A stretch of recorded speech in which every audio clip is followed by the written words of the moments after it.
আসসালামু আলাইকুম। বিবিসি আন্তর্জাতিক বিশ্ব সংবাদে আপনাকে স্বাগত। শুরুতে সংবাদ শিরোনাম, পরে বিস্তারিত। বাংলাদেশের সর্বশেষ গুরুত্বপূর্ণ আপডেট সংবাদে আপনাকে স্বাগত। শুরুতে সংবাদ শিরোনাম, পরে বিস্তারিত। প্রথমে জানাবো আমাদের হাতে থাকা সর্বশেষ গুরুত্বপূর্ণ সবথেকে তাজা আপডেট সংবাদ। দেশে অবৈধ অস্ত্র আসছে তা নিয়ে উদ্বেগ আছে বললেন বাবর। দেশে অবৈধ অস্ত্র আসছে তা নিয়ে উদ্বেগ আছে বলে মন্তব্য করেছেন সাবেক স্বরাষ্ট্র প্রতিমন্ত্রী লুৎফুজ্জামান বাবর। আর স্বরাষ্ট্র উপদেষ্টা লেফটেন্যান্ট জেনারেল অবসরপ্রাপ্ত জাহাঙ্গীর আলম চৌধুরীর সঙ্গে বৈঠক শেষে সাংবাদিকদের সঙ্গে আলাপকালেই মন্তব্য করেছেন লুৎফুজ্জামান বাবর। বাবর বলেন, এস আলম গ্রুপের মালিক মোহাম্মদ সাইফুল আলম ভারতে শেখ হাসিনার সঙ্গে বৈঠক করেছে, সেখানে নির্বাচন বানচালের ষড়যন্ত্র করছেন তারা বলে দাবি করেছেন তিনি। সেই সঙ্গে দেশে অবৈধ অস্ত্র আসছে তা নিয়ে উদ্বেগ আছে বলে আইনশৃঙ্খলা পরিস্থিতি ভালো করার যথেষ্ট চেষ্টা করছে সরকার। এরপর জানাবো সমঝোতার ভিত্তিতেই ফেব্রুয়ারির প্রথমার্ধে নির্বাচন বললেন প্রধান উপদেষ্টা। সকলের সঙ্গে সমঝোতার ভিত্তিতে আগামী বছরের ফেব্রুয়ারির মাসের প্রথমার্ধে জাতীয় নির্বাচন অনুষ্ঠিত হবে বলে জানিয়েছেন প্রধান উপদেষ্টা অধ্যাপক ড মোহাম্মদ ইউনূস। আজ জাতীয় ঐক্যমত্য কমিশনের সভায় বক্তব্যকালে এই তথ্য জানান তিনি। প্রধান উপদেষ্টা জাতীয় ঐক্যমত্য কমিশনের সভাপতি হিসেবেও দায়িত্ব পালন করছেন।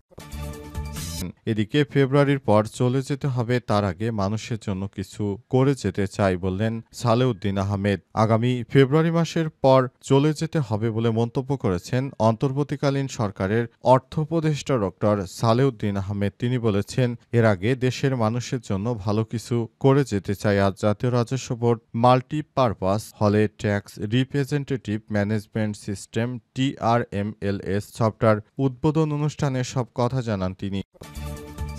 এবারে জানাবো উত্তরের তিস্তার পানি বিপদসীমার কাছাকাছি চলে এসেছে, নিম্নাঞ্চলে বন্যার আশঙ্কা। উজানে ঢলো টানা বর্ষণে উত্তরের তিস্তা নদীর পানি বাড়তে শুরু করেছে। তে ভাটির নিম্নাঞ্চল প্লাবিত হওয়ার আশঙ্কা দেখা দিয়েছে। আজ আবহাওয়ার পূর্বাভাসে সব তথ্য জানানো হয়েছে। পানি উন্নয়ন বোর্ড পাবো জানিয়েছে আগামী 72 ঘণ্টার তিস্তা, ধরলা, দুধকুমার সহ উত্তর অঞ্চলের বেশ কয়েকটি নদীর পানি বিপদসীমা অতিক্রম করবে। এবং সর্বশেষ জানাবো 3.5 শতাধিক ড্রোন দিয়ে রাশিয়ায় ভয়াবহ হামলা চালালো ইউক্রেন। একযোগে রাতে 361টি ড্রোন ব্যবহার করে রাশিয়ার উপর এক এক করে হামলা চালাতে শুরু করেছে ইউক্রেন। ইউক্রেনের হামলা এতটা তীব্রই যে রাশিয়া কল্পনা করতে পারেনি এই ধরনের হামলা হঠাৎ করে তারা করে বসবে। প্রিয় দর্শক, এতক্ষণ শুনছিলেন সংবাদ শিরোনাম, এবারে বিস্তারিত। তবে তার আগে বন্ধুরা অনুরোধ থাকবে এই সংবাদটিতে একটি লাইক দিন। এই চ্যানেলে আপনি নতুন হয়ে থাকলে আমাদের সংবাদটি দেখতে দেখতে চ্যানেলটি সাবস্ক্রাইব করে রাখুন। কমেন্ট করে বন্ধুরা আপনার মূল্যবান মতামত জানিয়ে দিন আপনি বিশ্বের কোন দেশ থেকে বা বাংলাদেশের কোন স্থান থেকে আমাদের সংবাদটি দেখছেন এবং শুনছেন। আর বন্ধুরা, এই সংবাদটি আপনার সোশ্যাল মিডিয়া ফেসবুকে শেয়ার করে বন্ধুদেরও দেখার সুযোগ করে দিন। এবারে বিস্তারিত।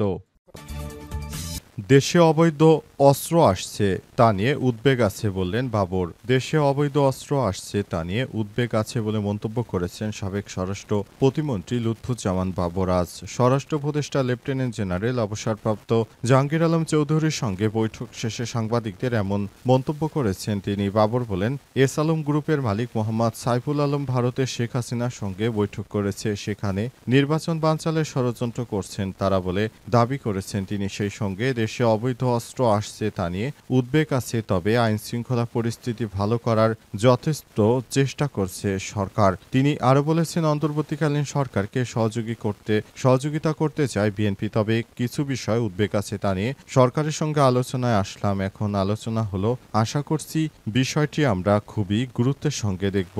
প্রায় 18 বছর পর স্বরাষ্ট্র মন্ত্রণালয়ে গেলেন সাবেক স্বরাষ্ট্র প্রতিমন্ত্রী লুৎফুজ্জামান বাবর। 2001 থেকে 2006 সাল পর্যন্ত তিনি স্বরাষ্ট্র মন্ত্রণালয়ের দায়িত্ব পালন করছিলেন। তখন দেশে 10 ট্রাক অস্ত্র এসেছিল এমন একটি কথা শোনা গেছিল এবং সেই অস্ত্রগুলো সেনাবাহিনী তাদের অস্ত্র ভাণ্ডারে যোগ করে সেগুলো ব্যবহার করেছে।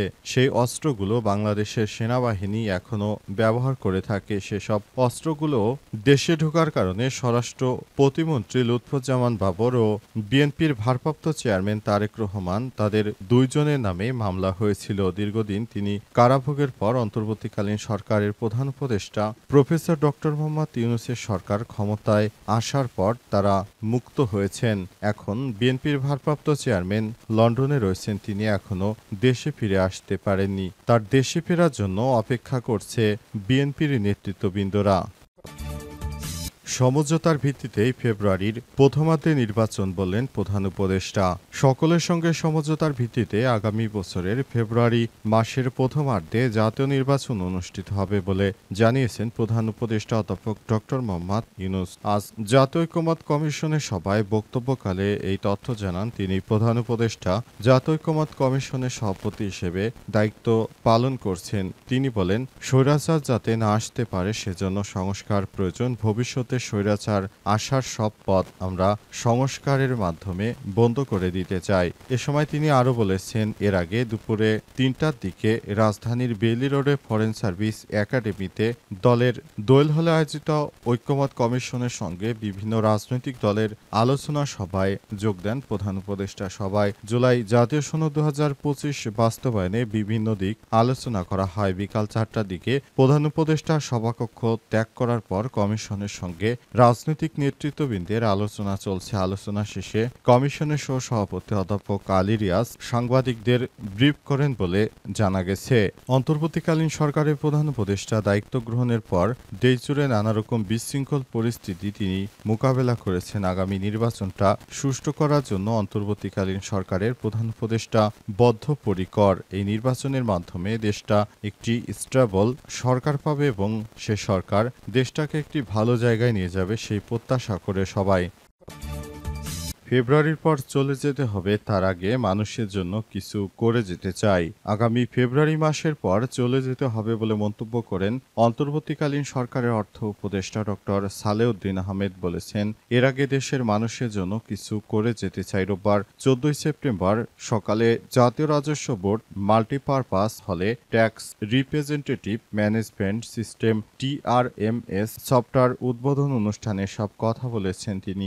অর্থ উপদেষ্টা বলেন, আমি এনবিআর চেয়ারম্যানকে জিজ্ঞাসা করলাম, সুফল কি আমরা দেখে যেতে পারবো, কারণ আমাদের ফেব্রুয়ারি মাসের পর চলে যেতে হবে, এর আগে কিছুটা দেখে যেতে চাই। প্রধান উপদেষ্টা প্রায় আমাকে বলেন, কিছু কিছু কন্ট্রিবিউট করে যাই আমরা। তিনি আরো বলেন, অতএব আমরা মানুষের জন্য কিছু করে যেতে চাই, কারণ পরে যে সরকার আসবে সময় লাগবে, বুঝতে সময় লাগবে, আর সদিচ্ছার ব্যাপার আছে। এগুলোর মধ্যে যদি কিছুটা বাংলাদেশে আশার আলো দেখাতে পারি, TRMS পুরো প্রক্রিয়া দেশে হয়, সবাইকে সাধুবাদ জানিয়েছেন ডক্টর সালেউদ্দিন আহমেদ। বলেন, এসব কাজের প্রতিটি প্রতিষ্ঠান নিয়োগ করার অভ্যাসটা বেশি হয়ে গেছে। বাইরে থেকে যারা আসে তারা আবার তাদের দেশের সরঞ্জাম বিক্রি করার চেষ্টা করে।